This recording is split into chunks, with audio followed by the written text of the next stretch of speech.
All right, what's up, Art One? So we've been working on this animal for a little while, and you should finish your rough draft drawing of it. And remember, we just broke everything down into shapes and values, 5 values, and notice that on all my shapes that I drew for my little chihuahua over here, I always labeled which value they are from 1 to 5. 1 is white, black is 5, and then you can figure out the grays in between of 2, 3, and 4. So 1, 2, 3, 4, 5, it's all labeled right there. And when you're done, then we have to transfer. Now this time, we're going to be transferring on... I have it over here. We have this paper. It's called railroad board. I don't know why it's called that. I don't know what it has to do with railroads, but it's called railroad board, and it looks like this. There's a shiny side to it and a not so shiny side. So I'd like you to transfer onto the non-shiny side, okay? So make sure and do that. Transfer to the non-shiny side, which I have done right here with my little chihuahua, okay? And you'll notice, just do the normal transfer method, okay, with graphite. And if you look very closely, I made sure to always transfer all my numbers, because now this basically turns into a paint by number coloring book page, and it makes it really, really easy for me to paint it in. Okay, and hopefully you remember that these paintings are going to be monochromatic pop art style paintings. So you choose one color for your whole painting and you make 5 values of it. We've been working with 5 values for a long time. Okay, so to plan out your colors, I'm giving you this. Okay, you've seen something like this before where you take one color and you make 5 values of it. Okay, so it's up to you to decide whatever color you want to use. Now, what's the most annoying color to work with? That's right, yellow, okay? So I don't recommend choosing yellow for your monochromatic painting. If you really want to do yellow, good luck. We have tons of colors, so looking at our normal color wheel right here in the middle, you know, we've got our primary colors, red, yellow, blue. We've got secondary colors like orange, green, and purple.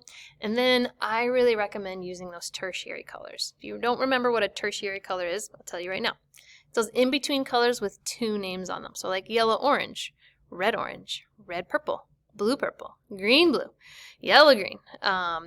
Those, when I've seen the pop art paintings done, whenever a student uses a tertiary color instead of a primary or secondary color, it always just ends up looking a little cooler. It's a little more work, but I just think it looks cooler. But it's up to you. And again, I'm just going to recommend staying away from yellow. Okay, so it's up to you to choose whatever one color you want to use and then figure out your 5 values. And you've done this before, but now you just got to do it again, okay?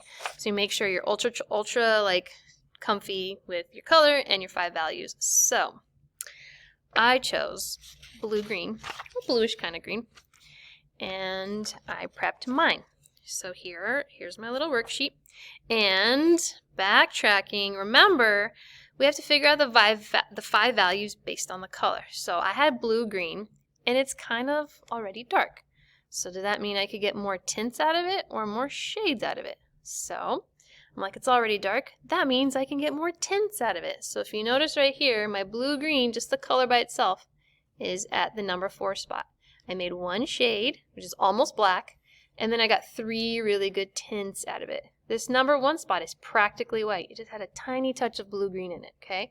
And then please also notice how each value is very distinct. I can very much tell a 1 from a 2, the 2 from the 3 to the 4, 4 to the 5, okay? Some of you, when we've practiced this before, some of you had like a 3 and a 4 that looked very similar. Some of you had a 2 and a 3 that looked similar. Some of you had a 1 and a 2 that looked similar. And I said, go back. Fix it, okay? So when you're doing this, you have to make sure that you get those 5 distinct values, okay? And this is your planning sheet. This is what you're always going to come back to so that you can mix your colors properly and you can paint in your animal properly according to those 5 values. 5, okay? So this is it. I have it transferred, right? And I am all prepared with my plan. So just let me start painting this thing, right? So here's my last thing that we're going to do. Okay, I'm going to give everybody 1 cup. 1 cup with 1 little lid. These are like the little cups they give you at La Vic's for the yummy orange sauce to put on your burritos, okay? I used to give out 5 cups, but that was really, really wasteful. So this time I'm just going to give you 1, and that way you make 1 color or 1 value at a time. So get your little cup, and you're like, okay, I'm ready to do my 1s. And then you can mix up some of your 1 value. Almost give myself a paper cut on my lip. Okay, you can make up that 1 value right in there, like the number 1 value. I'll mix it right here. I can come back and make sure that the number 1 value is correct and it looks like the one that I made right here. Okay, and then I'll paint in all my little number 1 spots. Where are my number 1 spots on here? Let me see. I've got a number 1 spot. Oh my god, where's my number 1s? Oh, I got one right there, and like right there, and along the side, and then right there, okay? So I'll go in and paint all those spots. You should do 2 coats of paint. The first coat can come out kind of light and kind of see-through. So 2 coats will make it nice and thick and opaque, and it'll look really, really good, okay? So I'm like, gonna paint along. I finished all my number 1s. I got my 2 coats of paint on there. Now it's time to move on to number 2. So then in the same cup, you can clean it out if you want, if you need to. I'd mix up my number 2 value, and I'd check it with my sheet, make sure it matches the number 2 value that I created. Right there. Okay, and then I'd have my little cup of paint, and I could go in and color in all my number 2s, and I'll do 2 coats of that as well. Okay, when I'm done with my number 2s, I'll mix up my number 3.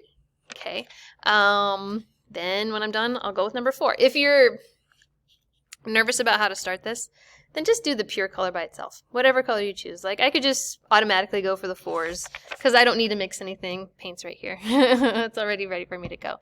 And then you can work your other way around if you want. But yeah, so that's why I'm only giving you 1 cup. You just clean it out when you're done with each value and then reuse it because I don't want to be wasteful. Okay. So hopefully those directions make sense. I'm going to tell you one last thing, which is I have a couple more colors to share with you. Besides our lovely little array of here of red, orange, yellow, green, blue, purple, which, by the way, if we look a little more closely, see how I've organized this? So when you guys are done with the red bottle, put it in the red spot. When you're done with the yellow, put it in the yellow spot, okay? It helps us stay organized. But like I said, I have more paint for you if you want. So up here, a couple more colors. So I do have magenta, which is like a red violet, okay? It's pretty red, slightly red violet. So I'll put that over here. Make sure you look and you read the label. Okay, and then the other one that I will give you extra is this turquoise one, and turquoise is kind of like blue-green. So I'll put this one out here too. I'll put it in the blue section because it looks a little more blue. I know I have like fluorescent yellow. You're gonna hate yourself if you use that. I know I have fluorescent pink, but you'll really hate yourself if you use those. Those are really hard colors to work with. So just stick with the basic ones. And you know how to use this paint. Okay, give it a good shake. Make sure that's close. Give it a good shake. And you can always put more paint onto your palette. It's hard to get it back into the bottle, so just be careful when you're pouring it out. And I hope that that all makes sense to you. I'll leave the supplies out and whatever you need, and we can actually paint. Yay!